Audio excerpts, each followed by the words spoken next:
Olá, pessoal. No vídeo de hoje eu vou falar sobre injeção de naloxona. É uma formulação que mais uma vez existe nos Estados Unidos e ainda não existe no Brasil, e que pode ser um determinante no, no tratamento emergencial de alguns pacientes até que consigam ter o devido atendimento médico. Então a injeção de naloxona, eu vou mostrar para vocês, ela pode ser um diferencial muito importante nesse atendimento emergencial e até mesmo na reversão dos sintomas dos fármacos opioides.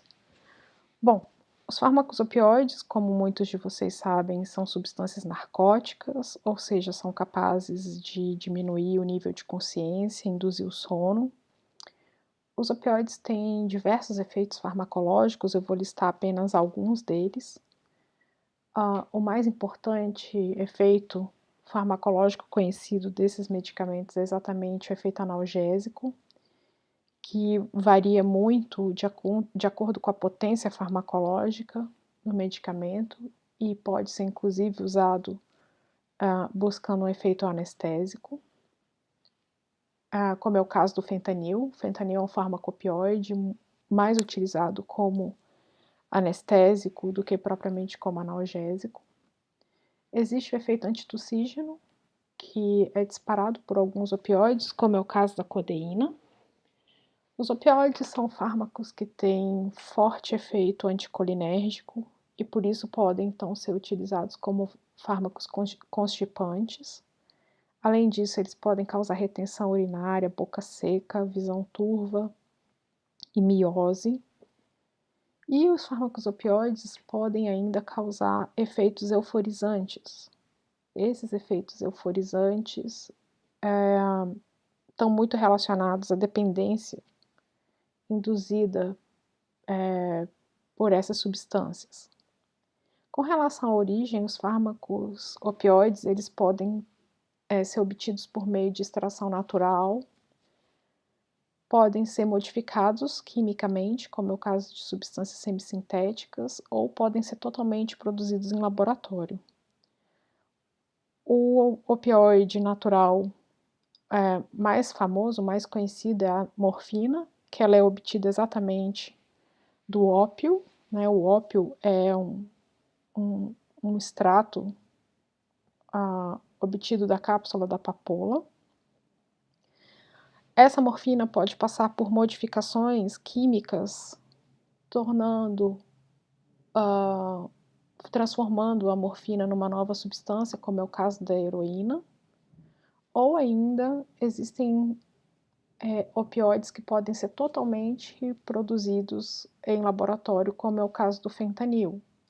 Então, a título de curiosidade, essa é a estrutura da morfina, uma estrutura química razoavelmente complexa, e como eu citei anteriormente, ela pode sofrer modificações químicas, então transformando a morfina numa substância semissintética, como seria o caso da heroína. Os opioides são fármacos depressores do sistema nervoso central. Eles, ao atuarem em receptores opioides, promovem um efeito depressor neuronal importante. Então, nesses dois exemplos, nós vemos um neurônio cujo receptor opioide se encontra desocupado, e nesse outro neurônio existe um agonismo causado por um fármaco opioide. Quando o fármaco opioide, então, se liga em seus receptores neuronais, essa célula tende a diminuir o influxo de cálcio, então, comparativamente, é possível perceber isso. O influxo de cálcio é maior na célula que não está sob efeito do fármaco opioide. E há um aumento do efluxo de potássio.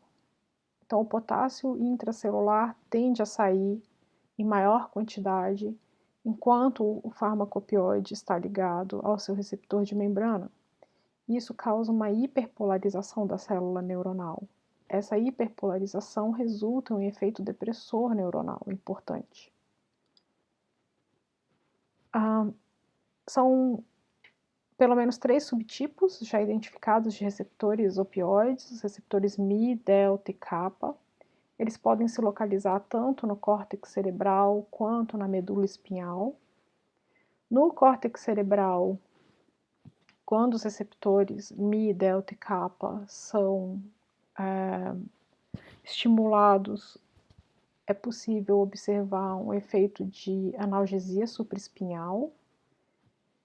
E quando esses receptores são estimulados na medula espinhal, ocorre um fenômeno que nós denominamos farmacologicamente como analgesia espinhal. Ainda no córtex espinhal, principalmente a atuação de opioides em receptores do subtipo Mi2 podem causar um fenômeno que tem grave repercussão clínica, que é a depressão respiratória. A depressão respiratória é uma condição clínica gravíssima que pode, inclusive, levar o paciente ao óbito. Segundo dados da OMS, em 2016, foram registrados 27 milhões de pessoas no mundo todo que teriam problemas com o uso de opioide. No ano de 2015, foram relatadas 450 mil mortes resultantes pelo uso de opioide também no mundo todo. Então, as mortes causadas principalmente por overdose de opioide, que resulta em depressão respiratória e depressão neurológica, já se tornaram um problema de saúde pública. Nos Estados Unidos, as curvas de mortalidade, elas têm se mostrado cada vez mais ascendentes. Então, comparativamente, entre 1999 e 2017, é possível observar que houve crescimento das 3 curvas. Em roxo, a curva por mortes causadas por opioides prescritos. Em amarelo, a curva de mortes causada por heroína. Em preto, a curva de mortes causada por opioides sintéticos. Essa tem sido a mais nova epidemia nos Estados Unidos, infelizmente, contabilizando alguns casos de mortes que eu vou mostrar em seguida. Então, mortes por opioides prescritos. Em 2017, foram registrados 191 milhões de prescrições de opioides nos Estados Unidos. Em 2016, foram 11 milhões e meio de relatos de uso incorreto de opioides. E os 3 opioides que mais causam mortes nos Estados Unidos são metadona, oxicodona e hidrocodona. Então, mesmo os opioides prescritos para pacientes que precisam fazer algum tipo de tratamento analgésico, esses pacientes, apesar de estarem sob supervisão médica, eles também estão correndo risco durante o tratamento. Eles também podem desenvolver algum tipo de depressão neurológica ou depressão respiratória. E esses pacientes precisam estar sob constante vigilância para que, em situações de risco como essa, eles possam receber a injeção de naloxona, que eu vou falar logo a seguir. As mortes por heroína em 2017 foram contabilizadas 15.482 mortes e um aumento de 400% entre os anos de 2010 e 2017.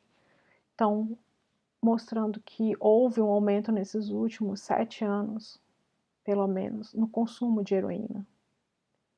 Esse consumo também resultando em mortes por overdose. E as mortes por opioides sintéticos ilícitos. Em 2017 foram 28.400 mortes causadas por opioides sintéticos, exceto metadona, e houve um aumento entre 2016 e 2017 da ordem de 47% nesses casos de mortes por opioides sintéticos ilicitamente utilizados nos Estados Unidos. Bom, a naloxona é um fármaco antagonista opioide. Ela foi desenvolvida exatamente para reverter os efeitos causados pelos fármacos opioides. Esse antagonista visa exatamente o tratamento emergencial de pacientes que se intoxicam com fármacos opioides. Nos Estados Unidos existe a apresentação comercial para uso domiciliar, que é conhecida como Evzio. Vou mostrar como é que deve ser feito o uso desse dispositivo.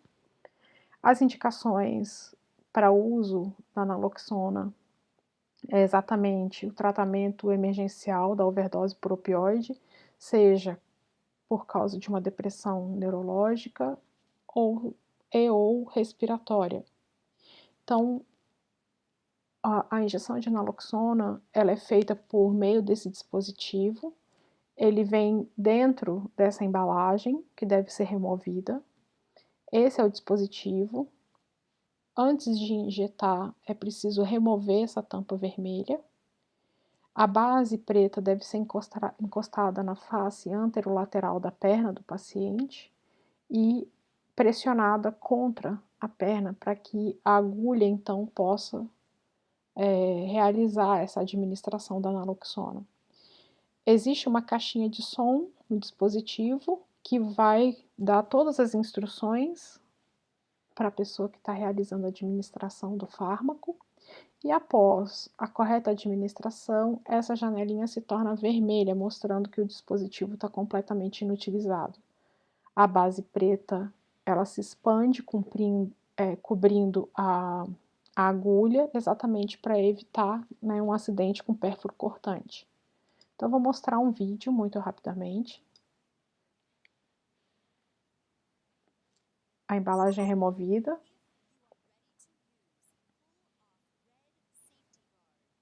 A tampa vermelha é retirada.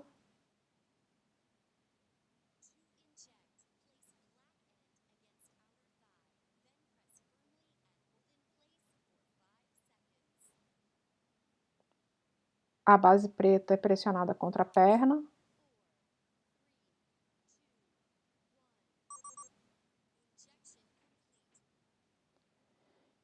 E